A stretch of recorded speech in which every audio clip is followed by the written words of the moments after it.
Adik-adik mahasiswa, kita lanjutkan mata kuliah bercocok tanam tembakau untuk bagian yang keempat ya. Bagian yang keempat kita bicarakan masalah benih dan pembibitan. Benih dan pembibitan, mungkin sekilas kita harus bisa bedakan antara benih, biji ya, dan benih. Benih pada dasarnya adalah berbentuk biji tapi merupakan satu bahan tanam ya, bahan tanam. Kalau biji mungkin bisa lebih umum, bukan hanya sebagai bahan tanam tapi juga bisa kalau secara umum ya mungkin bisa untuk kepentingan yang lain seperti konsumsi dan lain sebagainya. Baiklah, kita mulai dari benih. Dalam segala hal, jenis budidaya tanaman, memilih benih adalah merupakan pekerjaan yang harus selalu dilakukan agar memperoleh hasil yang diharapkan. Pada budidaya tembakau oleh petani, biasanya benih yang digunakan berasal dari hasil penangkarannya sendiri. Ya, jadi benih memang merupakan satu, kalau boleh kita katakan sebagai satu bakal tanaman. Oleh karena itu sebagai bakal tanaman ya kita bisa milih yang bagus.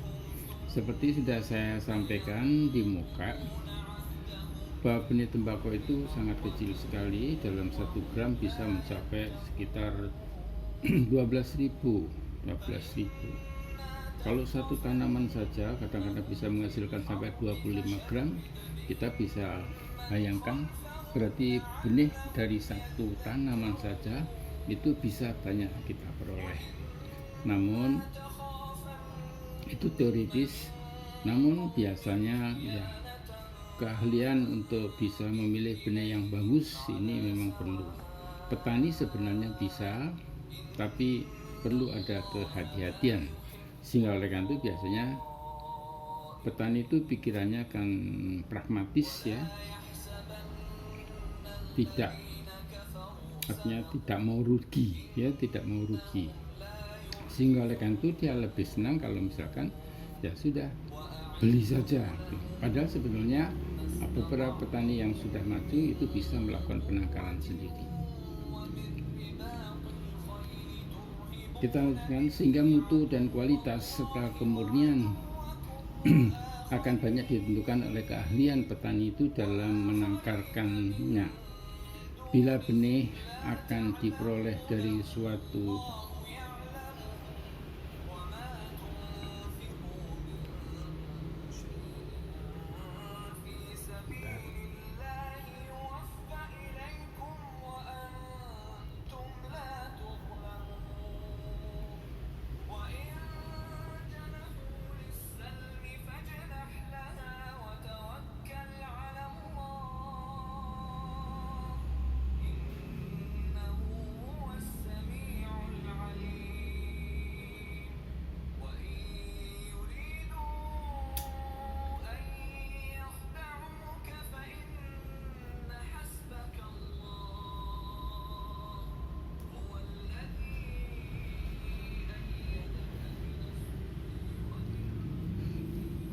jadi saya ulangi lagi, sehingga mutu dan kualitas serta kemurniannya akan banyak ditentukan oleh keahlian petani dalam menangkarnya.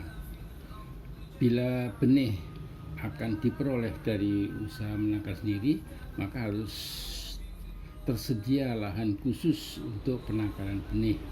Jadi jangan sampai menggunakan lahan untuk penanaman supaya pemeliharaannya lebih intensif. Selain itu, penangkar juga harus tahu persyaratan penangkaran yang baik. Bagi petani atau perusahaan pertembakauan, usaha memperoleh benih dengan cara membeli dari instansi yang kompeten adalah cara yang paling mudah dan paling aman. Seperti tadi saya sampaikan, ini karena pola pikir petani biasanya lebih pragmatis ya, lebih pragmatis. Apabila petani akan menangkar benih sendiri, maka benih yang akan digunakan dalam penangkaran adalah benih dasar ya, benih dasar rendah F2. Benih ini bisa dipakai untuk 3 kali penangkaran sampai turunan ketiga.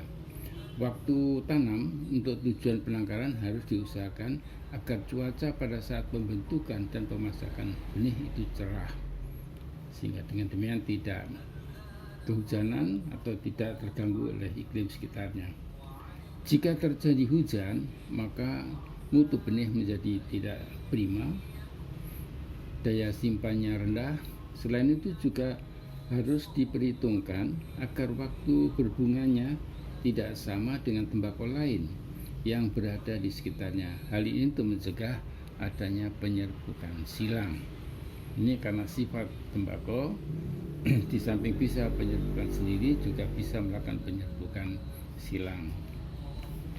Lahan penangkaran juga harus dipilih yang subur, mudah mendapatkan air dan drainasenya bagus, dan